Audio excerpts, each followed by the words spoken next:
आज आपण बिना सोडा, बिना दही काही न वापरता अगदी परफेक्ट असा जाळीदार ज्वारीच्या पिठाचा अगदी टेस्टी आणि चविष्ट असा पौष्टिक नाश्ता कसा बनवायचा ते बघणार आहोत. त्यासाठी इथे एका भांड्यामध्ये मी 1 वाटी ज्वारीचं पीठ घेतले. आपलं रेग्युलर ज्वारीचं पीठ आपण इथं घेतलं आहे. त्यानंतर 1 कप म्हणजे एका वाटीने आपण कुठल्याही एका वाटीने व्यवस्थित माप हे घेऊन घ्या. 1 वाटी ज्वारीच्या पिठासाठी इथे आपण 1 वाटी रवा हा घेतला आहे. रवा जाड बारीक कुठलाही वापरला तरी काही हरकत नाही आणि रव्याचं प्रमाण थोडंफार कमी जास्ती झालं तरी काही हरकत नाही.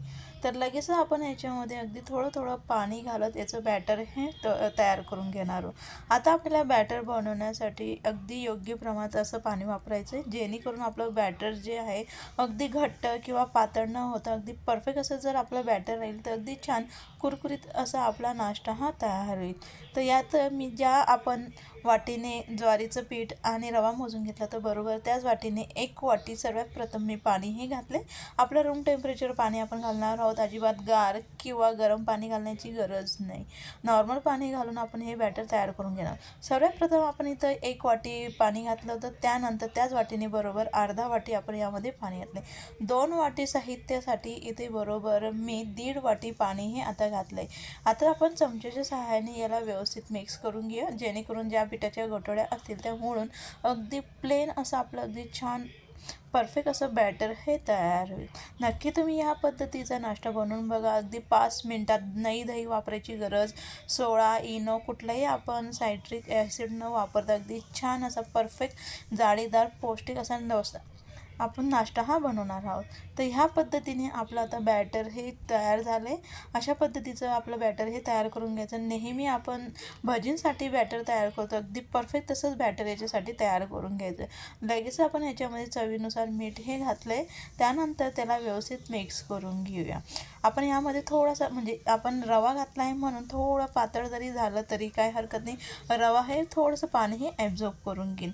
तर आता आपलं बॅटर तयार झालं आहे. त्यानंतर इथं बारीक चिरून घेतलेलं बारीक चिरून घेतलेलं टोमॅटो, बारीक चिरून घेतलेली शिमला मिरची, बारीक चिरून घेतलेली हिरवी मिरची आणि अगदी बारीक असं किसणीने किसून घेतलेला कांदा आपण घातला आहे. कांदा जर तुम्ही घालणार असाल तर अगदी बारीक असा किसून घाला. त्यामुळे काय होतं, जो कांदा असतो तो छान शिजतो आणि त्यामुळे खूप छान अशी चव आपल्या ह्या नाश्त्याला येते. लय बारीक चिरून घेतलेलं थोडंसं यामध्ये दीड ते 1 इंचचं मी आल्याचा तुकडा घेतला आहे. लगेच आपण याच्यामध्ये चिली फ्लेक्स किंवा आवडीनुसार गाजर आपल्याला आवडत असतील किंवा आपले मुलं खात नसतील त्या बारीक चिरून घेतलेल्या संपूर्ण भाज्या वापरून घेतल्या तरी काही हरकत नाही. अगदी थोडंसं यामध्ये मी चिली फ्लेक्स घातलं आहे. त्यानंतर लगेच आपण आता याला व्यवस्थित मिक्स करून घेऊया. बरेच वेळेस काय होतं, आपण भाज्या बनवले तर मुलं नाकतोंड पिळतात, अजिबात भाज्या खायला ते तयार होत नाही. पण ह्या पद्धतीचे जर आपण त्यांना वेगवेगळे पदार्थ करून खाऊ घातले तर त्यांच्या पोटामध्ये सगळ्या प्रकारच्या भाज्या जातील आणि ते आवडून देखील त्या खातील. तर याला व्यवस्थित मिक्स करून घेतले. अजिबात आपल्याला हे बॅटर रेस वगैरे करायला ठेवायचे नाही. लगेच आपण यासाठी नाश्ता हा बनवणार आहोत. तर त्यासाठी मी साईडला गॅसवरती पॅन गरम करून घेतला. अगदी छोटा आपला फोडणीचा पॅन घेतला आहे. आपण मोठा डोसा पॅन वापरला तरी काही हरकत नाही. कढईमध्ये देखील आपण करून घेतलं तरी काही हरकत नाही. तर हे गरम झाल्यानंतर लगेच याच्यामध्ये आपण 1 चमचा तेल हे लावून घेणार. इथे आपल्या आवडीनुसार तूप बटर वापरलं तरी काही हरकत नाही.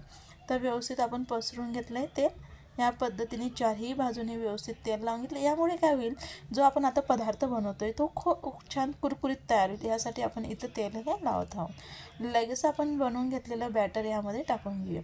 आता बॅटर आपल्या आवडीनुसार आपल्याला कसं जाड बारीक उत्तप्पासारखं आपण बनवून घेणार आहोत. कसं हवं आहे त्यानुसार आपण करून घेऊ शकतो. आता मी मध्यम आकाराचं बनवतो आहे. बरोबर 2 चमचे बॅटर मी यामध्ये घालून त्याला व्यवस्थित पसरून घेतलं आहे. ह्या पद्धतीने आपण त्याला व्यवस्थित पसरून घ्यायचं.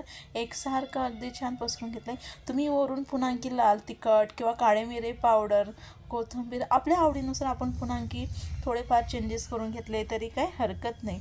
तर मंद आचेवरती आपण आता याला शिजून घेणार आहोत. वरती आपण 1 प्लेट असं ठेवून घेऊया, जेणेकरून जे आहे कुकिंग प्रोसेस ती व्यवस्थित होईल. आतपर्यंत छान तो शिजेल. तर 2 मिनटानंतर लगेच आता आपण झाकण हे काढून बघूया. तर अगदी परफेक्ट असा आपला नाश्ता हा तयार होणार आहे. बघू शकाल, जेवढं दिसायला सुंदर दिसते तेवढं चविष्ट हा नाश्ता तयार होतो. लगेच आपण दुसरी साईड देखील ह्याच पद्धतीने आपण आता त्याला देखील थोडंसं तेल लावून आता शिजून घेणार आहोत. आता आपण याला आवडीनुसार क्रिस्पी करून घेऊ शकतो. जर आपल्याला थोडासा जडका आवडत असेल तर थोडा वेळ जास्त आपण करून घेतलं तरी काही हरकत नाही. तर याला मी पुन्हा आणखी भरपूर असं तेल लावून घेतलं, तेलामुळे खूप छान क्रिस्पनेस त्याला येईल म्हणून मी थोडं तेल जास्त लावलं आहे.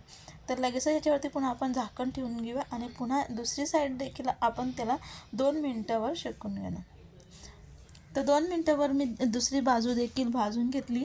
याच पद्धतीने आपण पुन्हा आणखी थोडंसं ह्या पद्धतीने चमच्याने प्रेस करून दोघीही साईड पुन्हा आणखी अर्धा मिनिटभर आपण त्यांना शिजवून घेणार.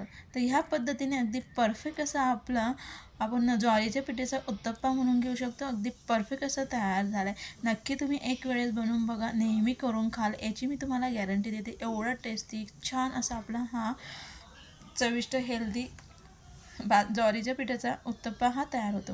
अशाच पद्धतीने आपण आता संपूर्ण बॅटरचे उत्तप्पे हे तयार करून घेणार. अजिबात कुठलंही जास्तीचं काम न होता, भांडे न निघता अगदी झटपट पद्धतीने मुलांनी मागितलं तर 2 मिनटात 10 ते 15 मिनटात आपण सहज त्याला तयार करून देऊ शकतो. तर बघू शकाल अगदी चविष्ट असे आपल्या ज्वारीच्या पिठाचा नाश्ता हा तयार झाला आहे. नेहमी आपण भाकरी खाऊन कंटाळा आला असाल तर नक्की तुम्ही या पद्धतीचे त्यापासून नाश्ता हा तयार करून बघा. आपण मुलांना टिफिनला देऊन घेऊ शकतो किंवा मधल्या वेळेमध्ये त्यांनी काहीतरी मागितलं खायला, त्यावेळेस आपण लगेच त्यांना करून देऊ शकतो.